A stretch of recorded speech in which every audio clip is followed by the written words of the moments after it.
नमस्कार, शाम के 7 बजने वाले हैं। वक्त हो गया है फास्ट एंड फैक्ट्स का। फास्ट एंड फैक्ट्स में हम आपको दिखाते हैं बड़ी खबरें पूरी रिसर्च के साथ। मैं हूं अदिति त्यागी और मेरे साथ है रूबी कल्याण। दिल्ली में आम आदमी पार्टी के विधायक सोमनाथ भारती के खिलाफ एक और केस दर्ज हुआ है। अस्पताल की संपत्ति को नुकसान पहुंचाने का आरोप है। हौज खास थाने में एम्स प्रशासन की तरफ से दर्ज एफआईआर के मुताबिक 9 सितंबर को सोमनाथ भारती ने जेसीबी मशीन से अस्पताल का एक गेट तोड़वाने की कोशिश की। सोमनाथ पर एम्स के चीफ सिक्योरिटी ऑफिसर से मारपीट का भी आरोप है।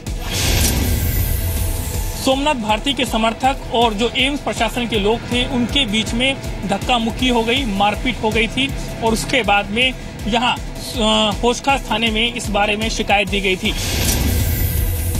ये बहुत शुभ है। मोदी की पुलिस बहुत अच्छा काम कर रही है और ये बौखलाहट दिखाती है कि मोदी कर क्या रहे हैं, चाहते क्या है और कहाँ स्टैंड करते हैं आज के तारीख में। कोई सोमनाथ भारती की नई चीज़ नहीं है और अगर आप लोगों के साथ मारपिटाई करेंगे, लोगों को चोट लगेगी और उनको अगर हॉस्पिटल जाना पड़ेगा तो निश्चित रूप से कानून के तहत जो भी कार्रवाई होगी वो होगी।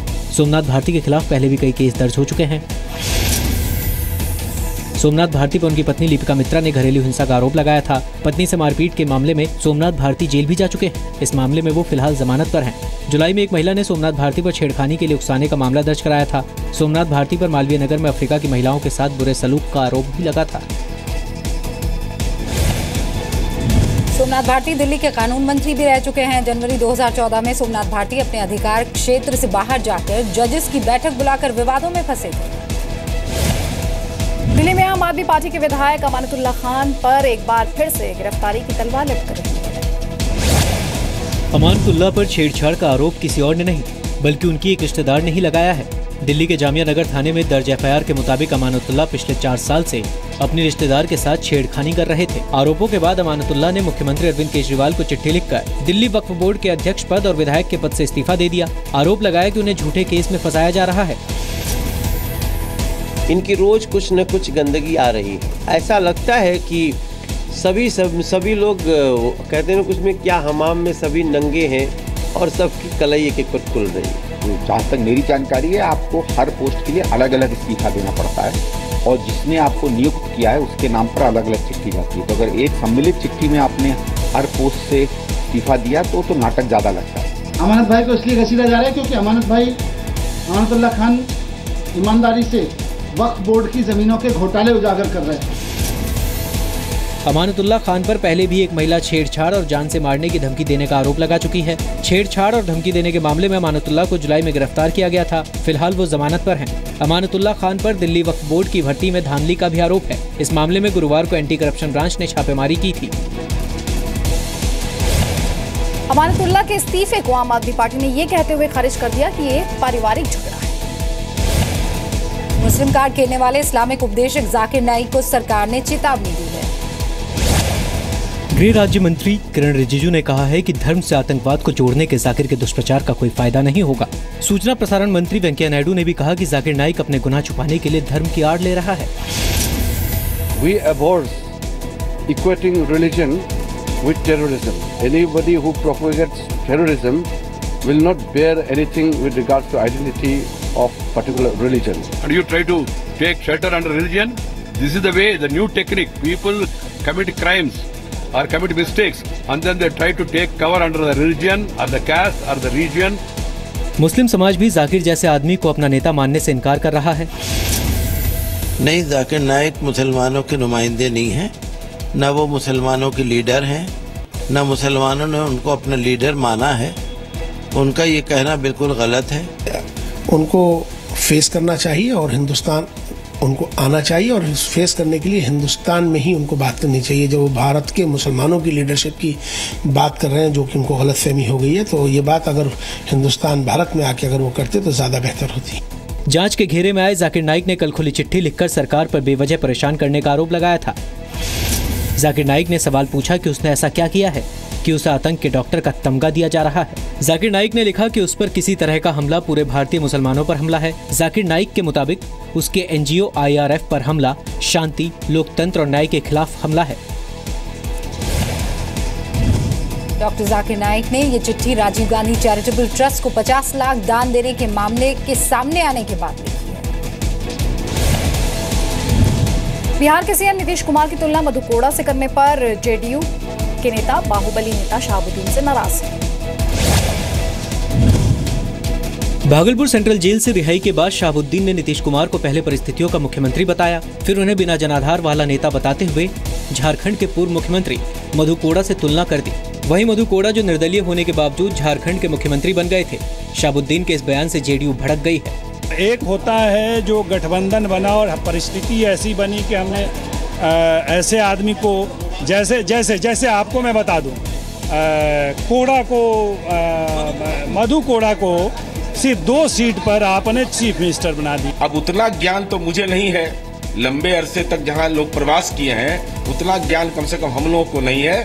उनका ज्ञान उनको मुबारक। महागठबंधन के घटक दल ने तय किया माननीय नीतीश कुमार जी को, परिस्थिति जन्य नहीं बल्कि जनता के मनोभाव के अनुकूल। दुनिया को मालूम है कि बिहार की जनता का क्या मैंडेट है, तो हम जनता के मैंडेट के मुताबिक चलें या कोई आदमी कुछ बोल रहा है उस पर ध्यान दें। आज तक हमें कोई ध्यान दिए हैं?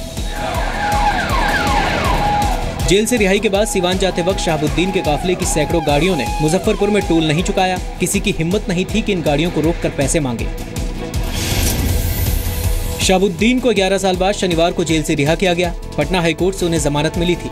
2005 में नीतीश कुमार के मुख्यमंत्री बनने के बाद शहाबुद्दीन को गिरफ्तार किया गया था। शहाबुद्दीन के खिलाफ करीब 40 केस दर्ज हुए थे। हत्या के एक मामले में उन्हें उम्र कैद की सजा मिली है। शहाबुद्दीन 4 बार सिवान से आरजेडी सांसद रह चुके हैं। सांसद बनने से पहले विधायक भी थे। सुप्रीम कोर्ट के वकील प्रशांत भूषण ने कहा कि वो शहाबुद्दीन की जमानत को सुप्रीम कोर्ट में चुनौती देंगे।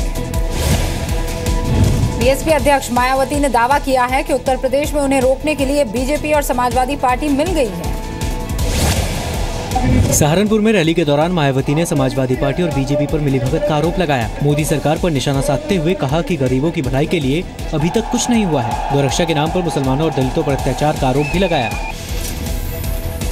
अब बीजेपी और सपा की अंदरूनी मिलीभगत के सभी जिन्होंने षड्यंत्र में हथकंडे लिए, जहाँ बीएसपी को किसी भी कीमत पर अपनी पूर्ण बहुमत की सरकार बनाने से नहीं रोका। नरेंद्र मोदी ने यह भी कहा था कि केंद्र की सत्ता में आने के बाद तो पूरे देश में गरीबी और महंगाई कम हो जाएगी। मैं पूछना चाहती हूँ, क्या गरीबी और महंगाई कम हुई है आपके उत्तर प्रदेश में?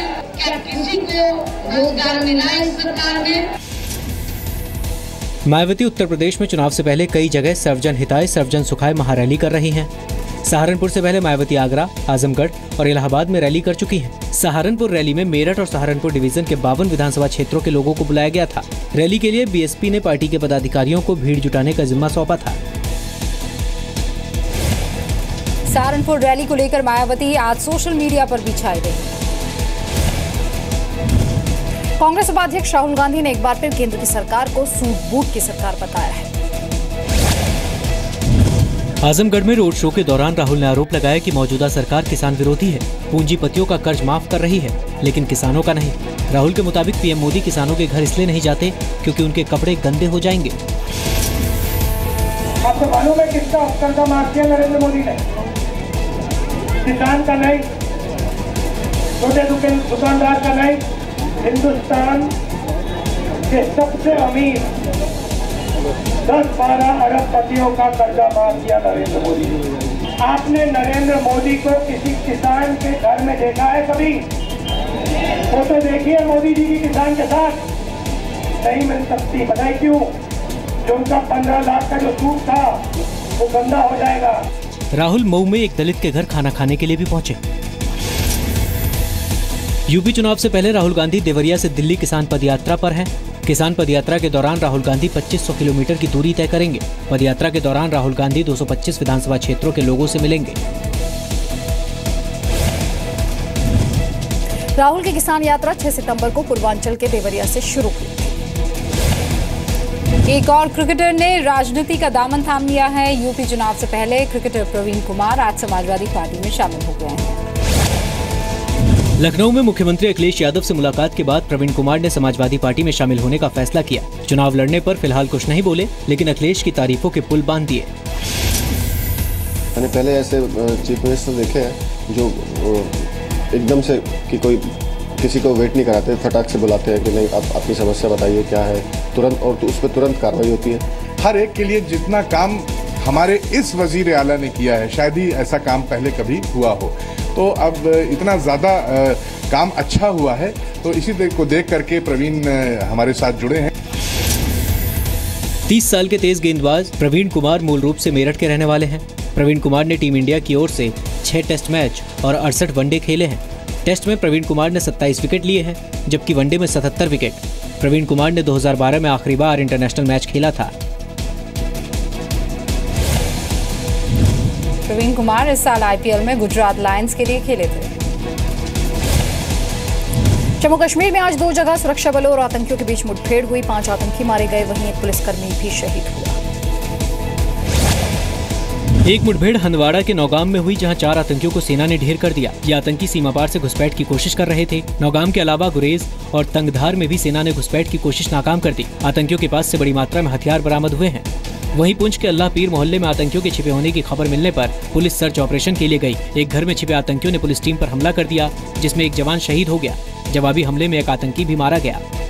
जो पाकिस्तान की ओर से इस प्रकार की घटनाएं हो रही हैं, पिछले लगभग 1.5-2 महीने से लगातार उसकी कोशिश रहती है। वैसे आज वो एक इंसिडेंट करने में कामयाब हुए हैं। एक जगह चारों के चारों को मार गिराया गया, दूसरी जगह अभी तक ऑपरेशन जारी है, लेकिन वो अपने मंसूबे में कामयाब नहीं हो सके। जम्मू कश्मीर में इस साल आतंकियों के साथ सुरक्षा बलों की कई मुठभेड़ हो चुकी है।